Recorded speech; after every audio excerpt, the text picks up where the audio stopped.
April 24th, 2023. Here are my 3 free best bets. Let's go. Yo, what's up, guys? It's your boy Noble Living back with another DYF bets video for you where I'm giving you my 3 best bets. And listen, this is our record from the last video that we dropped, okay? We went 2-1. We had a decent day there and looking to build on the momentum. So let's keep it going and let's dive straight into it. Let's go.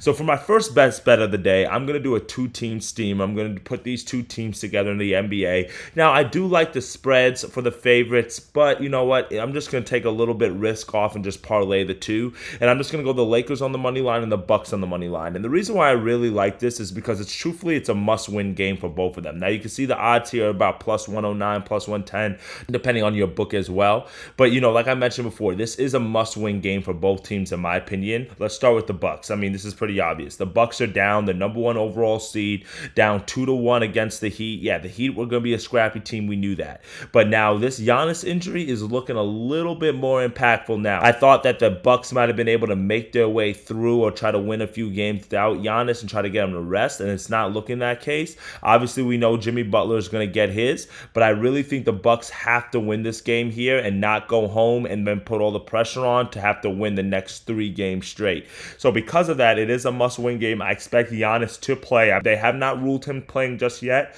but if you look at all of the early prop totals, especially for like Chris Middleton points, Holiday points, they're much lower than last game's. So that means that signs are pointing towards Giannis starting or playing. So that's what we're really looking for. And I think that Bucks are going to have to play with that sense of urgency. They lost 1 game at home. They have to steal 1 game on the road, and this is their time to do it. So I think the Bucks handle business here. And then the Lakers on the other side, I think just the experience of this team understands the value of what they have right now. They can close out their home series with another win, and now they can go back to Memphis up 3-1. That is huge in the playoffs. They stole 1 game on the road, and they have to be able to secure down this home court. I think the Lakers are the better team here. Memphis did play well last game in terms of coming back into that game, but that quick start by the Lakers literally took them out early. I expect the Lakers to do something similar today. I think the Grizzlies do come out with more energy and actually, you know, get out on the Lakers to start, but I think the Lakers will pull it out in the end. I don't know if they'll cover the 4.5 spread. I would take it a little bit lower or grab it live, but I do think the Lakers are going to win this game. LeBron, AD understand the importance of securing down this home victory today,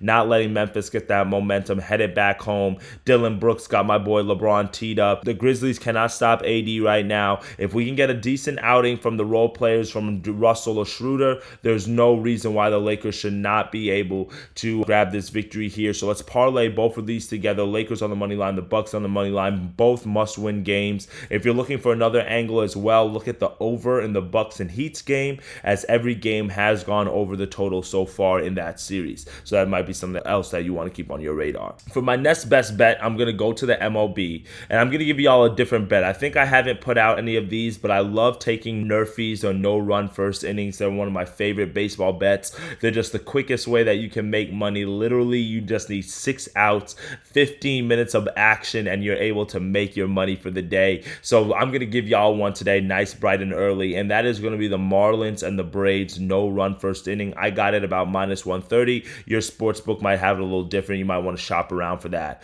So on the mound for the Braves, we have Spencer Strider, and out of the 4 starts that he's gone this year, he's only given up runs once in the first inning. So I like that. 75% hit rate. Strider's coming off of a strong performance in his last start against the Padres, in which he went 6 innings. He only gave up 1 hit, no earned runs. And then also it helps that the Braves are playing at home, so it's a mound that Strider is used to, and the Marlins just have an overall weak offense. Normally their totals are low in general, so I like Strider to come out here and just give us 3 quick outs. Now on the other side for the Marlins, this is where I get a little bit nervous, but I'm going to ride with Cabrera on this one, okay? He's had very similar Nerfy results to Strider, 75%, 3 out of his 4 starts. He's gone scoreless, so I do like to see that. Atlanta does scare me a little bit because they do have Acuna at the top of the lineup. He is one of the league leaders in hits, but I think that Cabrera can give us 3 outs here. Like I said, he has cashed in about 75% of these Nerfies so far, and he has a nice strikeout ball as well. In his last start, he had 8 strikeouts, so I'm expecting him to miss a few bats here, and we just need 3 outs, 6 outs total, plus the total for this game is set at 8, so they are expecting it to be a little bit lower. So because of that in mind, if we do miss on the first inning because of like a home run or maybe like two doubles or something, you may want to look at the second inning as well. That's one thing that I do is when I'm taking the no-run first innings, if I'm not liking it or if I miss because, just one bad pitch, a hanging pitch or something, I sometimes run it back for the second inning under as well. So you might want to keep that in mind. Like I said, we do have a low total here, so we're expecting a low-scoring game. So overall, we just need 6 outs. Let's get this no-run first inning, and let's get it Marlins and Braves, and let's sweat it out, all right? Third best bet, last best bet of the day. I'm going for another 2-team steamer. I'm going to put the Guardians, I'm going to put the Blue Jays together on the money line parlay. That gets us to about plus 135 on the odds, all right, depending on what sportsbook you use.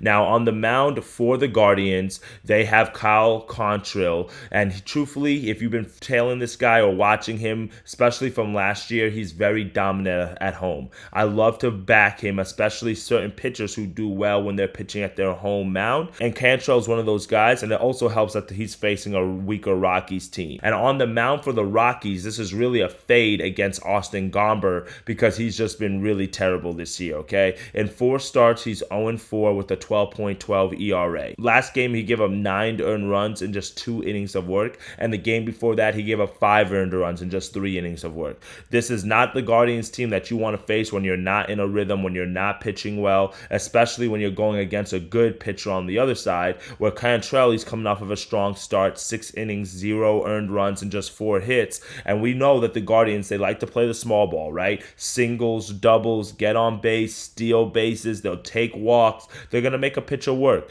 And Gomber, he has not shown the control that he needs to have or the placement that he needs to have in order to be able to be effective. And right now, I think going against a Guardians team at home who has been hitting well, it's going to be tough against Cantrell on the mound. So give me the Guardians on the money line here.